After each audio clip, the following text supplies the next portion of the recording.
लिए इस वक्त हमारे साथ जुड़ रहे हैं देश के मानव संसाधन विकास मंत्री Ramesh Pokhriyal Nishank. Sir, India TV पर आपका बहुत बहुत स्वागत है। कोरोना काल में जान भी जहान भी, इसकी बात तो हो रही है सर, पर छात्रों और पेरेंट्स के लिए इससे अलग एक चिंता पढ़ाई भी, इम्तिहान भी की है।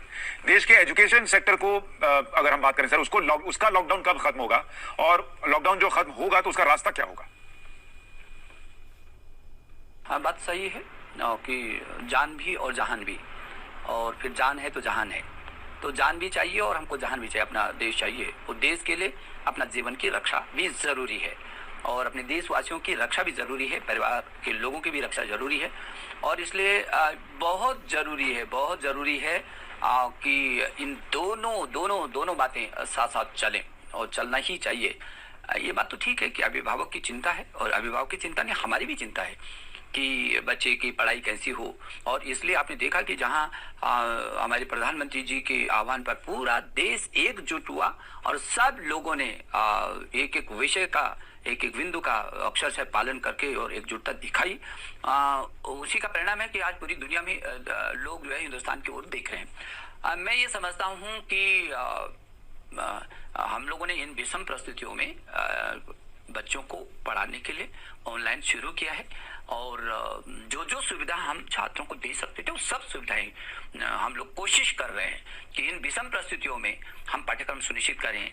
उस ऑनलाइन की बात कर रहे हैं, बड़े बड़े स्कूल्स में तो ऑनलाइन क्लास की सुविधा है सर, लेकिन छोटे शहर या जो गांव देहात के स्कूल हैं, सरकारी स्कूल हैं, उन बच्चों के लिए या तो ये ऑनलाइन की फैसिलिटी कम है या नहीं है। तो उनके लिए, वैसे बच्चों के लिए, वैसे स्कूल्स के लिए सरकार क्या सोच रही है या कर रही है? ऐसा नहीं है कि ये सब जो हम ऑनलाइन चला रहे हैं वो केवल शहरी बच्चों के लिए है, या जो आर्थिक दृष्टि से संपन्न है उनके लिए है, या बड़े बड़े कॉलेजों के लिए, बड़े बड़े स्कूलों के लिए। ऐसा नहीं है। शायद ये हिंदुस्तान के इतिहास में पहली बार हो रहा होगा कि सारे बच्चे एक ही प्लेटफॉर्म पर आ रहे हैं, ऑनलाइन पर। चाहे मेरे चपरासी माली का भी बच्चा है, और चाहे वो किसी शीर्ष स्कूल में पढ़ने वाला भी बच्चा है। अब ये एक हिंदुस्तान है। पहली बार लोगों को लगा हिंदुस्तान एक पटरी पर एकजुट, एक विचार से, एक लक्ष्य की ओर बढ़ रहा है तेजी से। ये जो मौका है इस समय, ये अद्भुत मौका मिला है।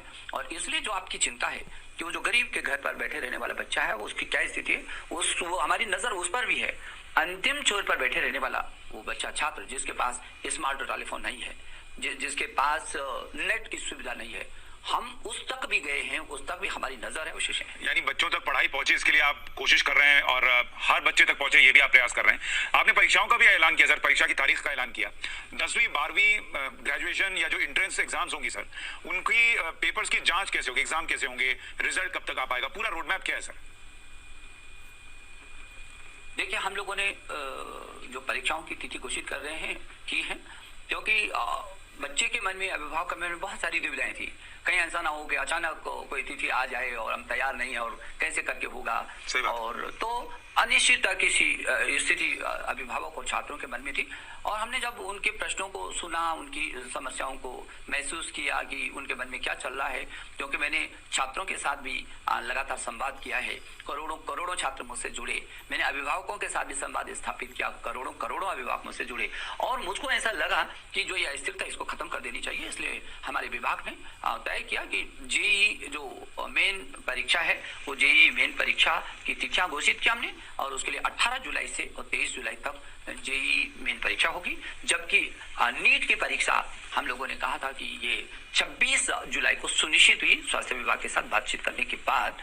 और फिर लोगों के मन में था कि जेईई एडवांस का भी साहब आप बता दीजिए, तो उसकी भी जो छात्र छात्राएं तैयारी करना चाहते हैं उनकी भी अनिश्चितता दूर हो गई, तो उसको भी हमने दूर किया। और हमने 23 अगस्त को जेईई एडवांस की तिथि भी घोषित की।